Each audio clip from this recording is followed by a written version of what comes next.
Tiga mga zukay na sobra kay grabe binikasuok pero grabe kamo kan mga liguan. Hi everyone, madyo na alo sa tanan important days. Video is magsuba tour ani kay diri sa likod kay baga na intriga ka zukay grabe kamo kan mga liguan. Since kay sok-sok maini ato sab susihon pag may time. Okay, grabe ka timing kay nagpadayag sa kami. So while waiting sa buyer, ako ani tag-try pagsusian suba dito. Actually, kaduhalan ako ni balik kay Kaina. Kay nasa Judiri na kami. Tapos, nauli ani ako kay namahaw. Sa nagkape and then, nabalik ako alas 11 kay para kuhaan sila. But actually, di pa nakugo sila masundo. Kay alauna pa ko nakuha ng lubi. So, may ako lingaw. Nagsusulan ako sa may suba. Since kay way nangaligo. Imbis kay Sunday. Kaya may hinuwi nangaligo. So timing, let's check the suba kung ano ba gawin sa kagana kay dayuhon magawin na ng mga taga-diri.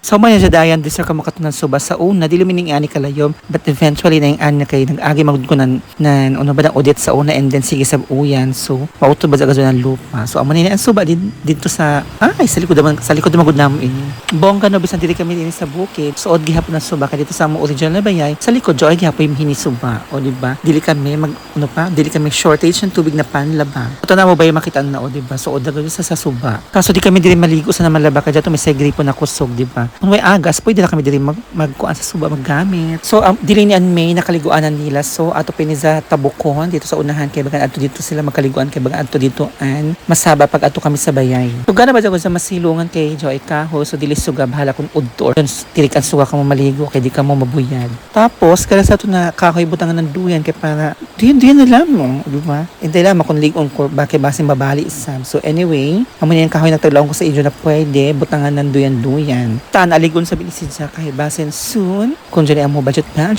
to ipa-develop inin so bakit para mahimo ng tour spot. Ito o yung sa taas mo ipa-develop kay since so naman sa lojura siya. Amo na siguro to paganaganahon pag develop and pwesto. Inin suba di man namin ni sakop sa kuan ni public property ni. So amo na suba nila so usab sa dayon sa kay gabi masam kalayom sa nanhinlo. So pwede ko maglangoy-langoy tapos di pa kung uno pa dili para karadyo maigo na suga kay joy mga kahoy so pwede mo silong kung in case na grabe ka suga. Banto na ibang diri kay ani mag-picnics tapos kan iban sa kung punuan mapaso dili sila mo proceed. Pero Domingo man tana ko man pero uman may nangaligo. What happened? Or tagpaigo siguro sa Ginoo para maka-document ako nan wayay tao, di ba? Cloudy day naman sab kuman so basin ta magtignaw sab sila ganahay mga ligos. So amo anyway, tawo ko man na adlaw. Sakto sab na may mga kahoy na sa kilke in case na mabaha, at least may magpugong sa tubig, di ba? Pero yung masakit na nutaasin yung tubig din na nanubaha. So kay tapas ko naman na ipakita sa inyo and ano pa?